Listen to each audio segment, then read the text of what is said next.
آپ علیہ الصلوۃ والسلام نے جو ہمیں تعلیمات دی ہیں ان میں سلام کرنا ضروری قرار دیا ہے۔ آپ نے فرمایا افشوا السلام بینکم، سلام کو عام کرو، چاہے تم جانتے ہو یا جس کو نہیں جانتے ہو اس کو سلام کرو، اور یہ عاجزی کی علامت ہے۔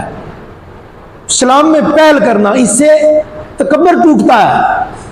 اور آپ نے فرمایا لا يدخل الجنہ من کان فی قلبہ مثقال ذرۃ من کبر، وہ جنت میں نہیں داخل ہوگا جس کے اندر ذرہ برابر بھی کبر ہوگا۔